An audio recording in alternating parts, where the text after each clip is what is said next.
안녕하세요. 김기환TV의 김기환입니다. 오늘 전해드릴 얘기는요. 취업준비생들이 아마 혹할 수 있는 얘기인데 저는 특허로 병역 특례를 받고 대기업에 취업을 했습니다. 이것에 관련된 얘기를 전해드리고자 합니다.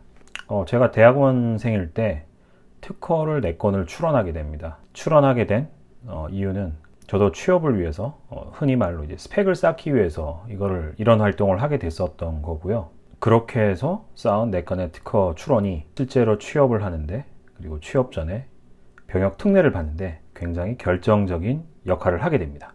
우리나라에서 지금은 이제 제도가 거의 폐지돼서 막바지에 이르고 있는데, 그 병역 특례 제도가 크게 그때 당시에 2개가 있었어요. 우리가 이제 흔히 알고 있는 공장에서 일을 하는, 혹은 이제 소프트웨어 엔지니어로 일을 하는 산업기능요원이라는 제도가 있었고요. 그거 외에 이학 혹은 공학 석사학위 이상을 소지한 자가 대학 부설연구소나 기업 부설연구소에서 일정한 기간 동안 근무를 하고 병역 특례를 받게 되는 전문연구요원 제도가 있습니다. 저는 후자인 전문연구요원 제도에 의해서 병역 특례를 받게 되는데, 제가 병역 특례로 취업을 하던 시기가, 원서를 쓰기 시작했던 시기가 2010년입니다. 2009년 말 2010년부터인데, 그때 대통령이 이명박 전 대통령이고, 본인도 군대를 안 다녀오셔 놓고선 군대 다녀온 사람들 떳떳한 세상을 만들게 해주겠다고 해서 전문연구요원 제도를 손을 대게 돼요. 한 해에 원래 1000명 정도씩 그 석사 이상 학위를 가진 친구들이 전문연구요원으로 취업을 할 수 있는 기회가 있었는데, 그 TO가 절반 이상이 날아가게 됩니다.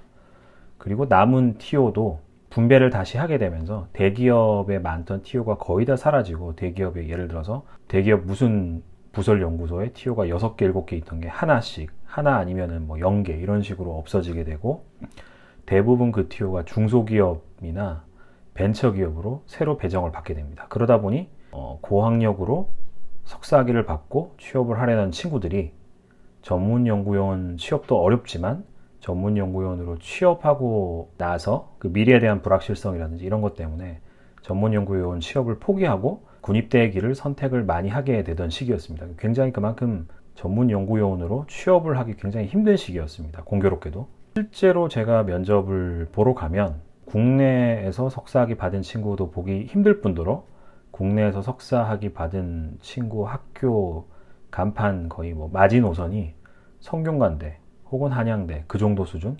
해외 이제 TV에서나 들어보는 아이비리그 출신들 혹은 스카이 출신, 이렇게만 거의 면접을 보러 왔었던 것 같아요. 그러다 보니 해외파들 같은 경우는 일단은 영어 능력이 출중하고요. 거기다가 이제 좋은 학교 나온 친구들, 그리고 이제 국내의 유수대학을 나온 친구들도 연구 실적이 빵빵한 친구들이 굉장히 많았습니다. 그런 친구들하고 경쟁을 하기 위해서는 어설픈 스펙, 그러니까 스펙이라는 것이, 취업할 때 스펙이라는 것이 비슷한 항목으로 비교를 하면은 무조건 이제 뛰어난 놈이 유리하죠. 예를 들어서 이 사람의 평가를 토익 성적으로 점수를 가장 높게 주겠다라고 하면은 토익 높은 놈이 무조건 유리하잖아요. 그것처럼 학교 간판이라든지 연구 실적이라든지 이런 것에서 제가 불리하면 불리했지 유리할 수가 없었던 상황이었습니다. 그러다 보니 저만의 차별화 포인트가 필요했었고, 차별화 포인트로 나름 당시에 준비를 했었던 특허하고 공모전이 결정적으로 먹히게 됩니다. 면접관 입장에서 혹은 기업 혹은 이제 이 방송을 듣고 계신 분들이 생각할 때 특허라는 단어를 들었을 때, 누군가 특허를 가진 특허 경험이 있는 사람이 본인의 기업에 지원을 하고 면접을 보러 온다고 생각하면 어떤 이미지를 가지게 되실 것 같으세요? 인터뷰를 통해서 당시에 이제 제가 파악하기에는 특허라는 것이 있다고 하면은 대부분의 사람들이 어떻게 생각을 하냐면은, 얘는 일단 똑똑하다.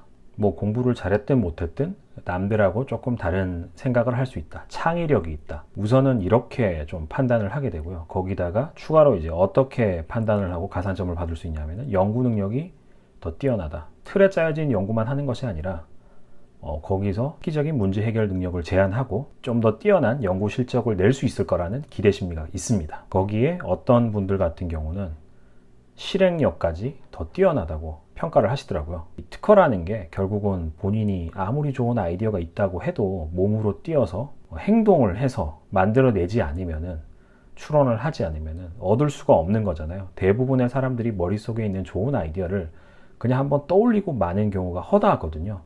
근데 특허가 있다는 거는 어쨌든 내가 가진 호기심, 내가 가진 의문에 대해서 연구를 하고 관찰을 하고 문제를 해결을 하는 이런 능력이 있다라고 평가를 하게 됩니다. 그래서 제가 병역 특례를 지금의 삼성 메디슨에서 당시 대기업 티어가 다 날아가고 병역 특례 자체가 굉장히 힘들었음에도 불구하고 나름 굉장히 괜찮은 회사에서 병역 특례를 받게 됩니다. 입사를 하고 나서도 역시나 특허가 좀 있다, 특허를 좀 안다는 이유 때문에 연구기획 부서라든지 특허를 만지시는 분들이 내부적으로 저를 좀 땡겨 가시기 위해서 인터뷰도 많이 하셨었고요. 단순 연구 개발 일보다는 연구 기획이나 조금 머리 쓰는 쪽의 일을 맡기시려고, 조금 더 전략적인 일을 맡기시려고 연구소장님도 생각을 하셨던 것 같아요. 그리고 다시 한번 생각을 좀 해보실 필요가 있는 게, 병역특례 자체가 원체 치열하기도 했었지만 단순히 취업 시장에서만 놓고 생각을 하더라도 특허를 가지고 있는 입사 지원자가 과연 몇이나 있을까요? 요즘은 공모전이 흔해졌지만 그때 당시만 해도 공모전 이력 자체도 몇 없을 때였는데 거기다가 특허까지 한 개도 아니고 4개나 가지고 있다. 당연히 충분한 가산점을 받을 만한, 그만큼 스포트라이트를 받고 관심을 받을 만한 스펙이었겠죠. 취업으로 지금 고생하시는 분들, 이 영상을 보시게 된다면 특허 출원이 생각만큼 어렵거나 복잡하지가 않습니다. 마땅히 내세우실 만한 스펙이 없다고 하면 본인만의 아이디어로 특허 하나 출원해서 이 취업난을 뚫어보면 어떨까요? 오늘 준비된 내용은 여기까지였습니다. 감사합니다.